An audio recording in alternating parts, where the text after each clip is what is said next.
Let's talk a little bit about the Venezuela situation. Vamos falar um pouco sobre a situação da Venezuela. Segundo as últimas informações, de acordo com o presidente Donald Trump, Nicolás Maduro e sua esposa foram presos pelas Forças Armadas dos Estados Unidos e estão a caminho do país. Tanto a Rússia quanto a China condenaram isso veementemente. É uma clara violação da soberania da Venezuela. Não há dúvida quanto a isso. Isso pode ter muitas implicações, mas antes quero compartilhar que, recentemente, Lawrence Wilkerson concedeu uma entrevista a Katie Halper. Ele explicou a relação da Venezuela com a China e também como seria uma possível guerra entre os Estados Unidos e a China. Até mesmo o que Donald Trump está fazendo na Venezuela é, na verdade,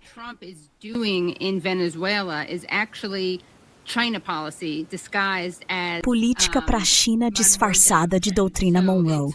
Então, é voltada para o público interno, como você disse durante a entrevista.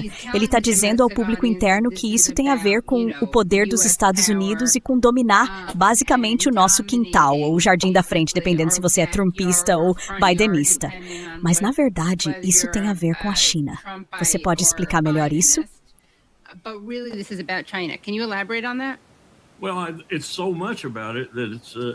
Bem, é muito sobre isso, a ponto de ter uma enorme dimensão tridimensional. Antes de tudo, há 300 bilhões de barris de petróleo na Venezuela, reservas comprovadas. Isso é algo que sentimos que precisamos controlar, pelo menos nominalmente, se não de fato. E Trump parece determinado a realmente colocar as mãos nisso para compensar um movimento muito perigoso que está acontecendo no mundo agora, em que cerca de 60% do planeta está inclinando seus instintos para denominar as vendas globais de petróleo em algo diferente do dólar. Isso faria nossa dívida disparar, nossa classificação de crédito despencar, e ficaríamos extremamente pressionados, se é que seria possível, para pagar de 1 a 2 trilhões de dólares em juros anuais sobre nossa dívida.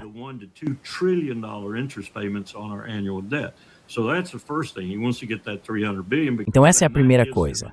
Ele quer conseguir esses 300 bilhões de dólares, porque isso lhe daria ativos suficientes para possivelmente reagir a isso. A segunda coisa que ele quer fazer é, como você disse, a China está fazendo mais comércio com todos os países da América do Sul do que os Estados Unidos. A China está dominando o comércio na América do Sul. Então você está certo. Ele quer forçar a China, de qualquer maneira que for possível, a sair da América do Sul, não apenas da Venezuela, mas também do Equador, do Uruguai e dos outros países da região, principalmente agora o Brasil. Marco Rubio tem seu olhar fixo, que é apenas um olhar latino-americano. Ele não faz mais nada. Ele não vai à Rússia. Ele não vai a Israel.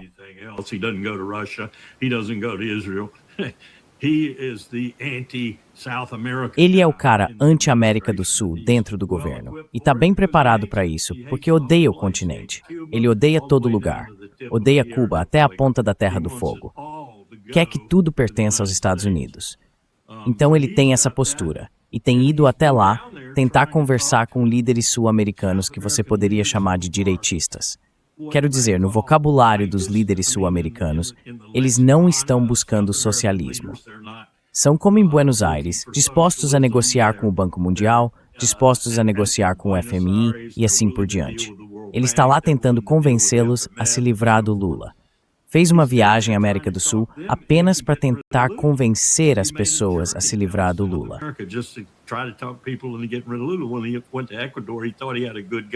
Quando ele foi ao Equador, achou que tinha um bom aliado lá, um direitista, segundo sua definição. Mas o povo equatoriano tinha acabado de votar sobre algo que ele disse que faria: permitir tropas dos Estados Unidos em seu território. Ele realizou um referendo e o povo equatoriano votou, acho que com 63%, para não permitir isso.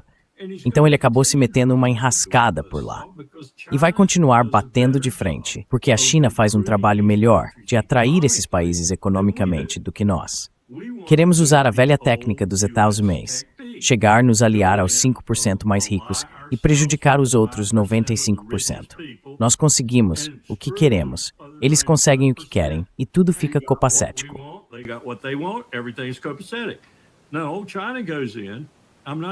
Não, a China entra. Não estou dizendo que a China não seja um pouco negativa às vezes, mas basicamente eles entram por motivos financeiros e entram e fazem coisas pelas pessoas. Eles constroem casas, constroem estradas, constroem trens. E aliás, eles também trabalham, o que nem sempre é o caso conosco. E assim eles conquistaram o mercado econômico da América do Sul. Eles realmente conquistaram o Brasil.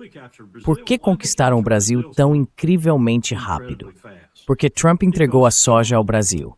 Ele impôs tarifas à China, a tal ponto que a China deixou de comprar nossa soja e tivemos que socorrer nossos fazendeiros com 12 bilhões de dólares, o que é insignificante.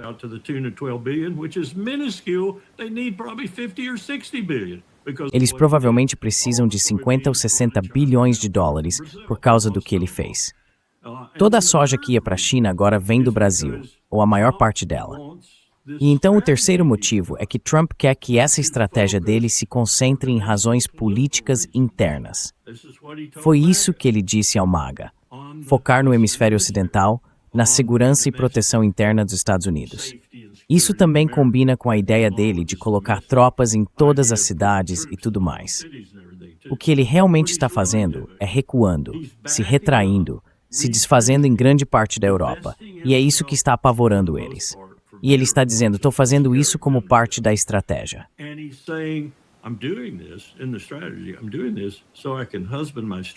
Estou fazendo isso para poupar minhas forças e depois atacar a China.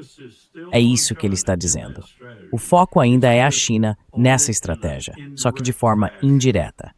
E tenho certeza de que se Trump estivesse aqui conosco e pudesse falar de forma inteligível, ele diria, bem, sim, mas o que eu realmente quero é vencê-los economicamente. Mas preciso estar numa boa posição para vencê-los militarmente antes que Xi Jinping me permita trabalhar com ele em pé de igualdade economicamente. Mas estamos nos preparando para uma guerra com a China. É isso que essa estratégia diz, no fim das contas. Estamos poupando nossos recursos para poder ir à guerra com a China. E o que acontece se entrarmos em guerra com a China? Nós somos derrotados. Somos derrotados de forma terrível. E aqui está o cenário. Já joguei esse jogo de guerra várias vezes. O cenário é o seguinte: entramos em guerra por causa de Taiwan, do Mar do Sul da China, de ataques às Filipinas, seja qual for o motivo.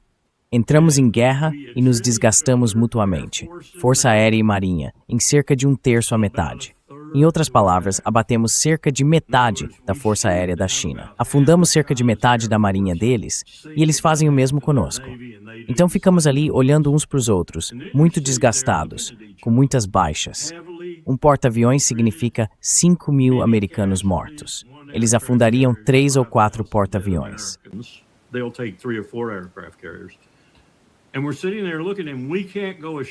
E estamos sentados ali observando. E não podemos desembarcar, porque só um tolo entraria em um território como a China, com 12 milhões de homens mobilizados com o que temos. E eles não podem sair para nos atacar, porque a frota deles foi desgastada, a força aérea foi desgastada, e tudo que provavelmente podem fazer é defender o Mar do Sul da China. Então o que fazemos? Eu já estive lá. Os jogos de guerra acontecem assim. Vamos bombardear Xangai com uma bomba nuclear. Aí eles entenderão a mensagem. Vamos bombardear Pequim. Aí eles realmente entenderão a mensagem. E do lado da equipe vermelha eles dizem, bem, vamos bombardear aquela marinha ali, logo além da linha dos 9 traços. Ou vamos bombardear o Japão, ou as Filipinas, ou a Coreia do Sul, ou seja lá o que for. E então os líderes civis nos jogos de guerra, seja na Naval War College ou em qualquer outro lugar, dizem não vamos por esse caminho. Mas é exatamente aí que você acaba em uma luta convencional. E o que me assusta, realmente me assusta, é que o povo americano não viu esse tipo de manchete ocupando todo o lado direito do Washington Post ou do New York Times em toda a sua vida. Por gerações, não vimos manchetes assim. Vai ser 10.000 americanos mortos na segunda noite, 20.000 mortos na terça, 8.000 mortos na quarta. Esses serão os números de baixas que virão dessa guerra com a China. Uau! Bem, essa é uma perspectiva meio assustadora. O que o Trump deveria estar fazendo? Se você estivesse aconselhando Donald Trump, o que diria para ele fazer? Step down. Renuncie. Renuncie imediatamente e leve seu vice-presidente com você. Isso não ensinar. That ain't gonna work. So, as you can see, he said that there are three Como você reasons pode that ver, ele disse que há 3 razões. Na verdade, são 2: petróleo e China. Basicamente, é disso que se trata a situação da Venezuela, e é por isso que Trump quer tanto fazer isso. Então, o que vem a seguir? Pessoalmente, acho que agora é uma boa oportunidade para a China se unificar, tomar Taiwan e se unificar, porque os Estados Unidos não têm absolutamente nenhuma base moral, legal, diplomática ou política para condenar a China se ela agir para se unificar. Afinal, a grande maioria dos países do mundo reconhece Taiwan como parte da China, e se a China agir agora para retomar Taiwan, trata-se de uma questão interna.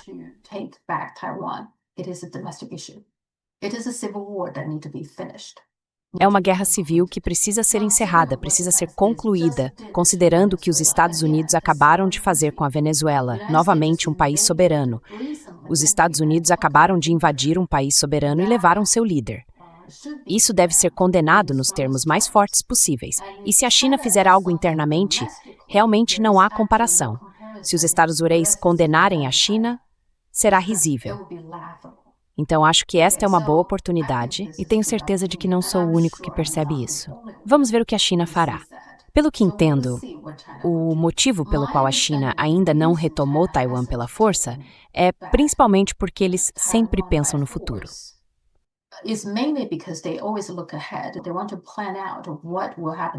Eles querem planejar o que acontecerá depois disso e o que fariam com Taiwan. Vai ser como qualquer outra província ou será um país, 2 sistemas? Há muitos detalhes que eles querem resolver antes de dar o passo final. Mas veremos se desta vez, esta crise, a crise da Venezuela, se apresenta como uma oportunidade para a China se unificar. Agora, segundo Lawrence Wilkerson, se a China e os Estados Unidos iniciarem uma guerra, há pessoas dentro dos Estados Unidos que estão considerando seriamente o uso de armas nucleares. Esperemos que as pessoas de quem ele falou incluam alguns civis sensatos e de cabeça fria.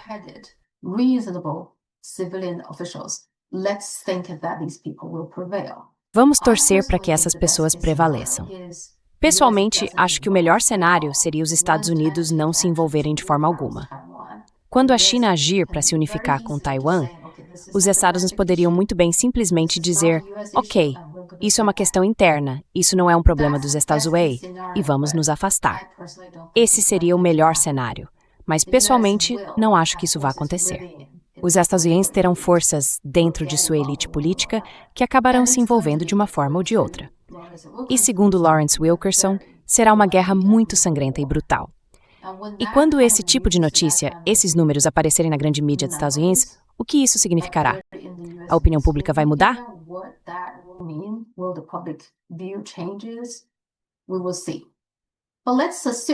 Vamos ver. Mas vamos supor que os 2 países não usem armas nucleares um contra o outro. Ainda assim, haveria grandes implicações se os Estados Unidos e a China entrassem em guerra, porque imediatamente a guerra na Ucrânia assumiria uma dinâmica muito diferente. Com certeza, os Estados Unidos não conseguiriam ajudar a Ucrânia de forma significativa. E do ponto de vista da Rússia, não vejo por que a Rússia não simplesmente avançaria e tomaria tudo. Acho que essa é uma possibilidade real. E depois há o Oriente Médio.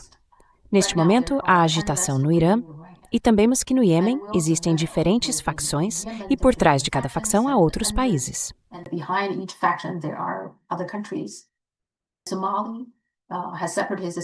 A Somália se separou recentemente da Somalilândia. Israel acabou de reconhecê-la em troca, e é possível que Israel instale bases militares na Somalilândia e até tente enviar todos os palestinos para lá. Isso claramente voltaria a agravar a situação. Tendo tudo isso em mente, é possível que até 2026 o que acabou de acontecer na Venezuela possa gerar um desdobramento, talvez até a Terceira Guerra Mundial. Neste momento, acho que essa possibilidade é remota, mas ainda existe. A primeira coisa que queremos ver é o que a China fará. Estarei observando e mantendo vocês informados. Se você gosta do meu programa, por favor, clique em curtir e se inscreva. Obrigado. If you like my program, please hit the like button and subscribe. Thank you.